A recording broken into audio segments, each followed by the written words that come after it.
Pediatric Epilepsy Center of Excellence, and quite appropriately, he is going to seize the day with his talk. So, Dr. Sullivan. So as much as I love that preliminary title, there was a slight tweak. The content is exactly the same,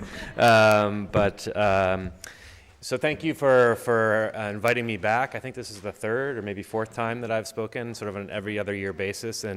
And often in my field, there is, in the pediatric epilepsy space, there's often not a whole lot of change. And so I always rack my brain, like, what am I going to talk about that is going to engage the audience? So I'm happy to say that this is an extremely exciting time for pediatric epilepsy. And I know this is not just a pediatric conference, but we all know that children do become adults. And so everything that you will see in my presentation applies to adults. And I think it's an exciting time because we are finally getting some attention from industry to start looking at a lot of the unmet needs that our patients have with ongoing seizures. It's often been very challenging as a pediatric provider when new drugs come to the market to really understand what role could they play in some of our pediatric patients, and especially these patients that I'm going to talk about today that have some of these, in the big picture, rare syndromes, but rare in the sense that I guarantee everyone in the room has had one or two of these patients sort of cross their path. So with that, so these are my disclosures. One of some of these are relevant because I am under contracted research for some of the data that I'm going to present to you today. So my objectives are first to recognize some of the key clinical features of epilepsy syndromes, to then describe how those syndromes can evolve over time. I often say that this is one of the most fascinating things about my job is I get to follow a moving target that is a developing child's brain. So just because we actually have one seizure type that may present in infancy, as we continue to follow that child over time, things can change and evolve, and therefore our treatments need to change and evolve. And then the meat of this talk is really going to be to appraise the data behind the novel anti-epileptic drug therapies in some of these specific syndromes. And just to sort of jump ahead, one of the things we're going to be talking about is cannabidiol. And so you would probably have to be living under a rock if you had not seen in the popular media of cannabis-based therapies, and we finally do have some data to support its use. So first, what is an epilepsy syndrome? So this is kind of the holy grail for a pediatric epileptologist. There's no term that makes me want to have a seizure more than the term seizure disorder. A cardiologist, no one tells a person who has an arrhythmia that you have a cardiac rhythm disorder, or someone with diabetes that you have a glucose disorder. So we want to use the term epilepsy. Epilepsy still has a lot of stigma. The term has still a lot of stigma associated with it. But in my opinion, the only way that we're going to get around that stigma is to start using the word in its appropriate context. But an epilepsy syndrome even goes beyond that. It actually gets to these different bullet points. So the age of onset, the different types of seizures that patient may be having, the EEG patterns, and then what we call the interictal condition. So what are these patients looking like in between their seizures, right? We focus a lot on what does a seizure look like, how long does it last, how do they act afterward, but equally important is how are these patients doing in between? Are they completely normal with no intellectual disability? Are they somewhere on the intellectual disability spectrum, and where? And why? Why would some of these patients who have a normal brain MRI and a normal EEG have moderate to severe intellectual disability? So that is a very important piece of the puzzle. And then really the explosion that is continuing to change our field in 2019 is the genetic characterization. So we are now it's fairly easy now to get an epilepsy gene panel on most of my patients. And it really is by looking at all of these different salient clinical features that we are able to discover new epilepsy genes. So why? Is this just something that I can come up here and have a couple slides to be able to speak about and make myself sound smart? No, absolutely not. If someone calls me on the phone from the emergency room and says, Joe, I have one of your patients here with Dravet syndrome, which is one of the syndromes we're going to talk about, that already paints a clear picture in my mind of probably how that child presented, what medicines they're on, what medicines they may have been on before, and what I need to actually be thinking about. So not only does it lead to a more accurate diagnosis rather than my cringed seizure disorder term, but it really does lead to improved management. It leads to targeted workup, and oftentimes I think we can actually limit our workup, right? We no longer need to embark on what I would call the shotgun approach of working up these patients for rare inherited metabolic disorders when I was in training not so long ago. And we actually can start to suspect these specific diagnoses on clinical grounds. It also helps with counseling and prognosis, and certainly helps with genetic counseling in terms of risk to future siblings or risk for that specific patient's children.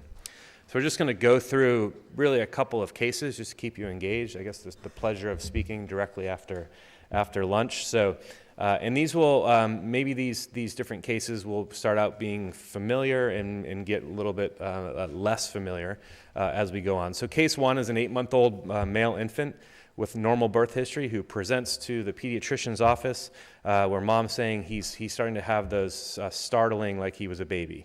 The episodes occur most often upon awakening, and they don't occur in isolation, and they last 15 minutes. So the first thing that we hear from parents, what do you mean that it's lasting 15 minutes? So you have to actually ask, is the entire event lasting 15 minutes, or is it an on-off? Is it a cluster of these events? And so as it turns out, when you ask that question, it's a cluster. So these startle spells are happening. The individual spells themselves only last a few seconds, but they are clustering over a 15-minute period. The exam is completely normal, and unfortunately, no episodes are witnessed. So the pediatrician very rightfully had a concern about what this diagnosis was and sent them in for video EEG monitoring, and I'll play this video here. So you'll see a baby with pretty normal tone, nice flexor of the arms and legs here. And then we see this little startle / crunch / spasm, right? And you'll see this kind of occurs almost like a metronome. We can kind of count a few seconds here, and then there's this sort of adduction of the arms and flexion at the hips. And completely in between these episodes is actually completely normal. If you could see his face, he's actually, eyes are open, he's very awake and interactive. Eventually the parent comes over to the side and pushes the button to let us know that this is the clinical event of interest. You'll also notice that it's fairly symmetric. So this is where we in the EEG lab start to geek out a little bit and say, oh, did that left arm move before the right arm? We do these types of things, but these are pretty symmetric. And the reason why we geek out about that is if we have asymmetric spasms, we start to wonder, is there something on the opposite side of the brain in terms of malformation of cortical development or potentially a brain injury that could be driving this process? So this child's EEG. I always say to my trainees, this is maybe one of the only EEG patterns that would be on your pediatric boards. So this is hypsarrhythmia. And the important thing to note here, is there a pointer? Is this it? Oh yeah, great. Well, it's a big pointer. So hypsarrhythmia, basically the blue is on the left side and the red is on the right. Hopefully you could appreciate that I could turn this upside down and it wouldn't look any different. That's not how a baby's EEG is supposed to look like. And the other take-home point here is that hypsarrhythmia is an EEG pattern in between seizures. So this is the pattern that these poor children are living with 24 hours a day. The seizure is this. It's this 1 second period. And so you can imagine, so why would these 1 second seizures lead to the intellectual disability that the majority of these patients ultimately go on to have? It actually doesn't. It's not this 1 second seizure. It's the other 23 hours and 55 minutes a day that their EEG is looking like this firestorm of activity. So this specific condition, while we want to treat the patient about 95% of the time in pediatric epilepsy, this is a case where not only do we want to treat the patient, i.e. the seizures, but we also want to try to normalize this EEG as quickly and as we possibly can. So I gave it away. This is infantile spasms, also known as West syndrome. And I'm just going to sort of go through this schematic here. This is all in the syllabus. I'm not going to go through every single line, but I wanted you to have all this data to refer to. So the hallmark are these extensor spasms. The EEG pattern is classical hips arrhythmia. One important point is, let's say that we did that EEG and the EEG was normal. The question then is, did you capture sleep? You actually, early on in the diagnosis of infantile spasms, if you just do a waking EEG, the EEG can be normal. You have to be sure that you capture sleep. And so you haven't captured sleep. That's one of the reasons why we often just admit these babies so that we actually can get a prolonged recording and record sleep. The etiology has really not changed over the years. The top two are either malformations of cortical development or neonatal encephalopathy, usually due to some prenatal or perinatal insult. But the list of genetic disorders that are potentially causal for infantile spasms continues to grow. What I'm going to talk about next is really how our treatment has evolved.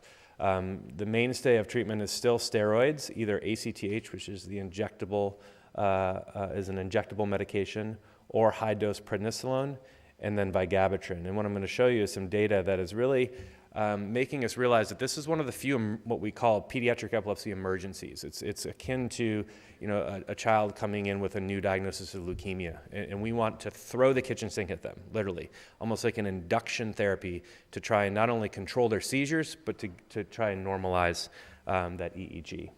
You can see here that the spasms, actually even left untreated, will often go away, but then it's kind of like the damage has already been done. So this is one sort of alarming study that just tells us that even in 2018, in 2019, we can do better. So they surveyed 100 patients with infantile spasms, and then they looked at the time to the visit with the first, what we call effective provider, which would really be a child neurologist. The median time was 25 days about, so already 3 weeks have passed, and only a quarter of them were evaluated within the first week, and this really is our goal. We know that earlier is better. And the common theme here was that the moms usually would say, something's not right, something's wrong, right? And if there's one thing that I remember from pediatric residency, and always trust the mom, right? If something's wrong, you better be worried. And then the respondents stated that pediatricians and neurologists were basically just unfamiliar with infantile spasms. So hopefully, as you go home today, you will no longer be unfamiliar. And then where this is important, I think, is this is a paper that was just came out about a year ago in Lancet Neurology, really looking at that sort of induction sort of approach, where not only using, up till 5 years ago, we would start out one treatment, steroids. That didn't work, we'd move on to the second treatment. Knowing that there's a high rate of relapse, this group actually looked at, what if we just threw both the hormonal treatment, which we classify as the steroidal treatment, plus vigabatrin. And turns out this is pretty much almost the highest spasm-free rate that has ever been reported in the literature compared to hormone therapy alone. And the reason why this is important, because if you can get these patients, more patients spasm-free and get them spasm-free sooner, that we know that leads to, well, like all things in neurology, it's dependent on the underlying cause. If you have someone with really severe brain injury, that's going to be ultimately what predicts how they do developmentally. But in those kids that maybe have infantile spasms of unknown cause, the earlier we can get them under control translates into better outcomes in terms of IQs. And you can ask questions. We're going to sit down here about each of these sort of scenarios. So case number 2, moving up a little bit older into the age spectrum. So 10-month-old female with normal birth presents to your office after coming to the ER for after their second febrile seizure. The first seizure was at 6 months, 2 days after their vaccines, and lasted 15 minutes. So already a few red flags there. 6 months is a little young, 15 minutes is a little long. And then the seizure last night was 10 minutes and only appeared to be on one side of the body, and she was diagnosed with acute otitis media. So someone may look at this and be like, 10-month-old normal baby, 3 febrile seizures. Febrile seizures are common. reassurance, don't worry about it, go home. Hopefully at the end of this talk you will realize that that would be an error. So development is normal, starting to cruise, having mommy and daddy, no family history, and neurologic exam is normal. So this is Dravet syndrome. So this is something that has become one of my clinical and research interests over the last 6 or 7 years. I'm going to go into some of the clinical trials that basically have led to the approval of novel medications. And I would argue that had these drugs not been studied in this specific syndrome, we may not actually have them available to us today. So the core phenotype for these children, and what makes it, I think, so challenging to make the diagnosis, you really have to have it sort of on your radar screen, is that it usually occurs in normal kids between 5 and 8 months. Their initial seizures often are prolonged, but don't always have to be. In the normal development, right, that's the one thing that often makes us just feel reassured that it just can't be one of these genetic catastrophic epilepsies. But then it's the evolution, right? These seizure epilepsy syndromes tell a story. The subsequent months, you start to see more febrile seizures and afebrile seizures. And then there has been an association with these seizures occurring in the setting of vaccine. The patient still should be vaccinated. The vaccines do not cause the syndrome. And people have actually looked at this, and there is no difference between those patients that are vaccinated, unvaccinated, or whether or not their seizures occurred proximate or not proximate. And then again, these patients evolve over time. And so there's a bit of a sort of menu approach here that was published about 10 years ago, that if you basically, this is before you even see the patient, you can get all of this over the phone from the parent. So if their first seizure occurred less than 7 months, if they've had 5 seizures before their first birthday, that's 5 points. And if any one of the seizures was prolonged, that's 7 points. All you need is 6 points to strongly suggest that one should order targeted gene testing and suspect the clinical diagnosis of Dravet syndrome. I would actually argue if you are unable to get genetic testing, do not be afraid to still give a person this diagnosis. This is still a clinical diagnosis because about 20% of patients who present in the exact same way will still not have a mutation in the SCN1A gene, but that does not mean they have Dravet syndrome. That does not mean that they do not have Dravet syndrome. So I think this is a very helpful sort of rating scheme to sort of know, to help us determine when we should suspect it. So the reason why I feel I wanted to talk to this, like Dravet syndrome, yes, it's rare. It occurs in about 1 in 15,000 patients. That's rare, but not that rare. Is that this syndrome and a study of pharmaceutical-grade purified cannabidiol published in the New England Journal just 2 years ago as what the pivotal study that led to cannabidiol's approval as an anti-epileptic drug just this past October. And so in this study, they actually enrolled patients who had Dravet syndrome. You can see this is a severe epilepsy population. At baseline, they're having about 12 convulsive seizures per month. And the two groups were equally represented here. And then if you look in those that received cannabidiol, it went down by about half compared to no change in placebo. And then when you take into account all the statistics and whatnot, the overall median reduction was about 39% compared to 13% placebo, which is statistically significant, but I would actually argue is also clinically significant, right? You have someone who's going from 14 seizures a month down to 6. And so I had lived the sort of era of before there was a pharmaceutical grade of cannabidiol happening. I had so many families coming in. What about CBD? What about CBD? What about CBD? And we just really didn't know. You know, I think all of us felt that it worked, but it was really anxiety-provoking for the caregiver as well as the physician to say, yeah, you can go to this store or you can go to Amazon and drop this in your basket and you might be CBD, it might not. Just try a little bit, and if it works, great. So this is a sort of a very well-known adult epileptologist that wrote an editorial to this manuscript saying cannabinoids for epilepsy, real data at last. So this kind of shows a little bit more specifically how all these patients did. So the green line is actually placebo, the blue line is the treatment group, and you can see the number of patients that had a 50% reduction in seizures. So the drug differentiated itself from placebo at all sort of treatment time points. And then you can see some of these didn't actually reach statistical significance, but again, parents and families don't care about statistical significance. If their kid is the one that gets the 75% reduction in seizures, they don't care if it's a p-value of 0.1. But this was enough to get it approved. And so we're excited to actually to have that as a treatment option. So next is this drug that you will very likely be hearing about this fall. It was just submitted to the FDA as a new drug application, again, for the treatment of Dravet syndrome.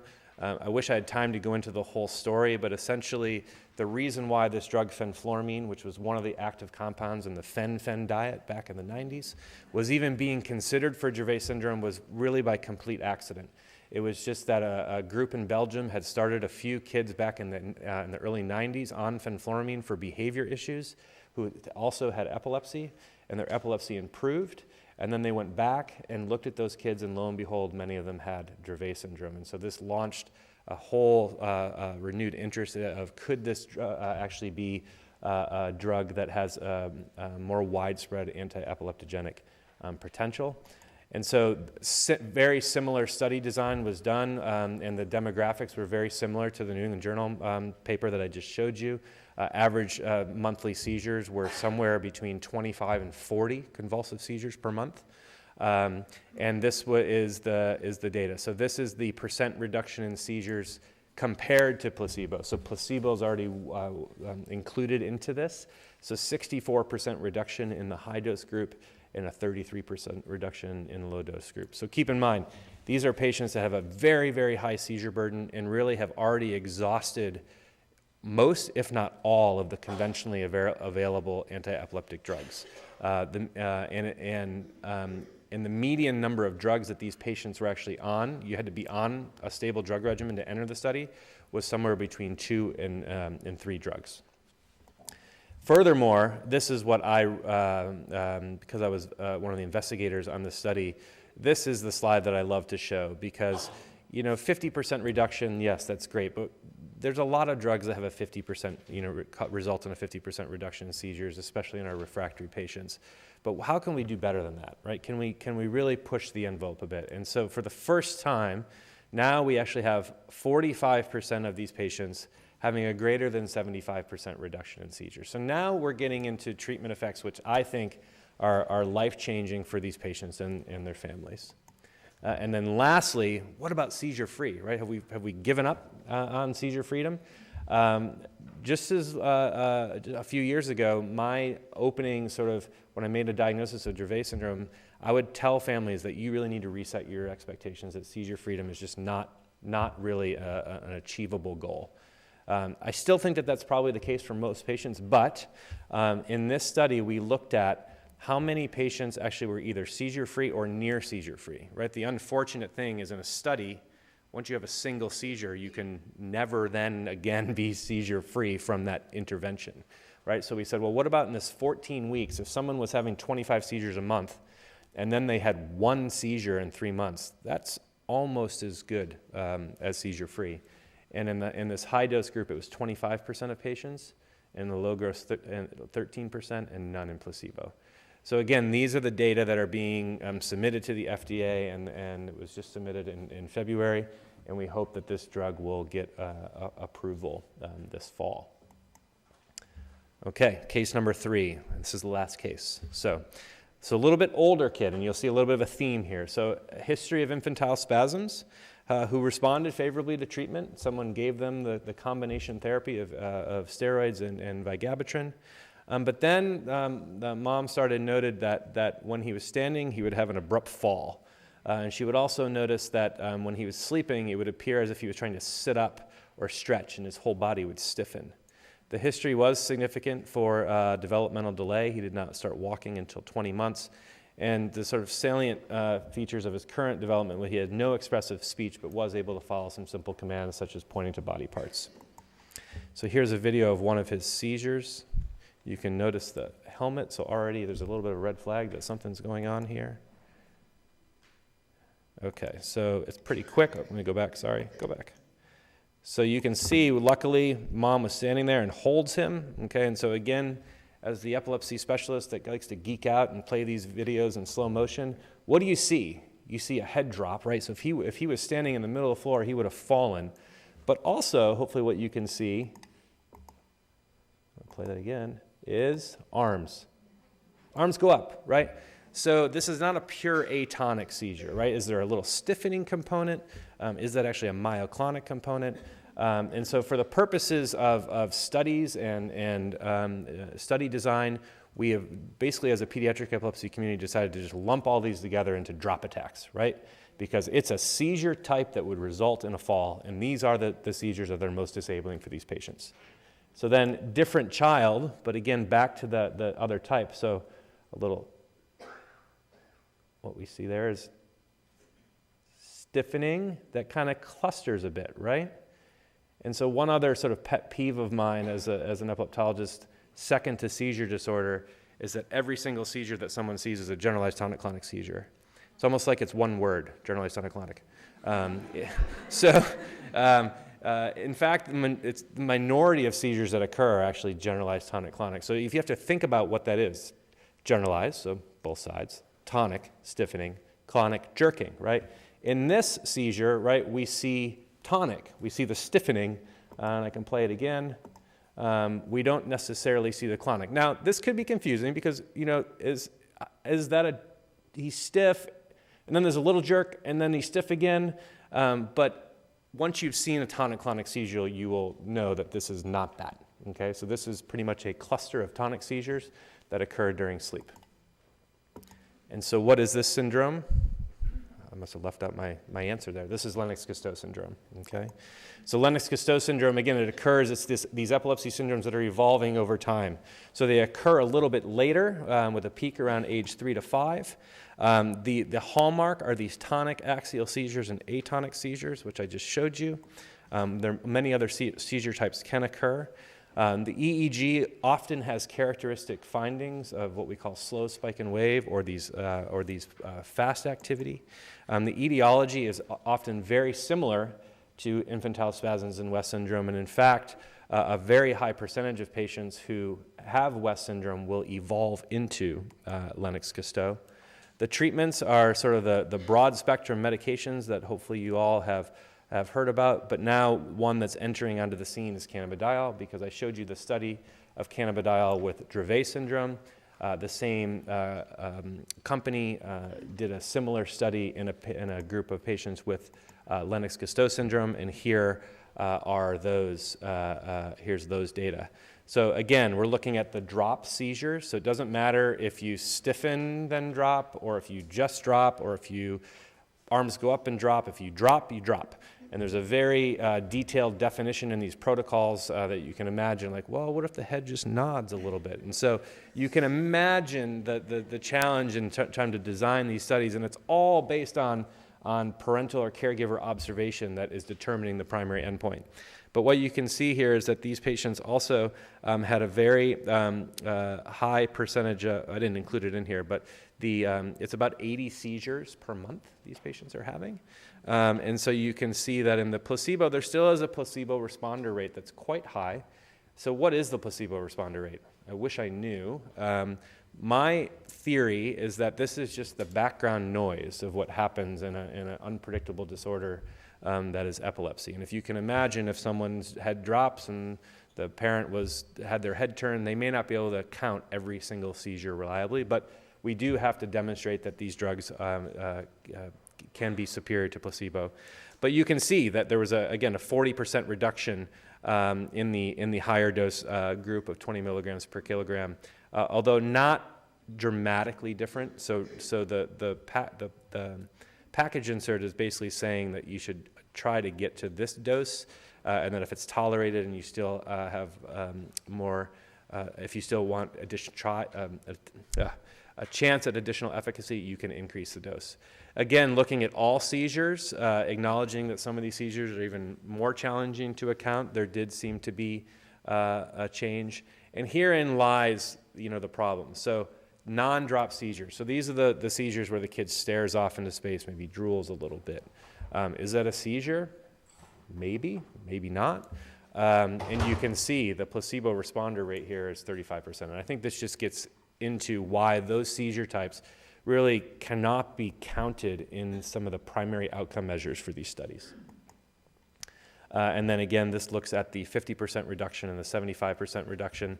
So 25% of patients in the higher dose group of cannabidiol had a 75% reduction in seizures. This also was not statistically significant. It's in the manuscript, so I put it up here. But again, if you look at it, it's dramatically different than what was achieved in placebo. So I think it's something that is at least reasonable to hope for in this highly refractory patient population. So to conclude, hopefully I've shown you at least in these 3 epilepsy syndromes that they can evolve over time, and it's our job to educate families, caregivers, other healthcare providers of what to expect. So if I have a patient with infantile spasms who responds to therapy, I will tell them that you're not out of the woods yet, be on the lookout for some of these other things. What I think has really been exciting is that these specific epilepsy syndrome diagnoses have not only allowed, but they've engaged more interest from the pharma community to get into this niche epilepsy space. And it has allowed them to design these clinical trials with that specific population in mind. And that this is, I guess, is my hanging up my shingle. If you have a patient who's not responding to drugs and they have not seen an actual epileptologist, in my opinion, they really need to be referred for at least a one-time evaluation to see if we can have somewhat of a tailored treatment approach. Thank you.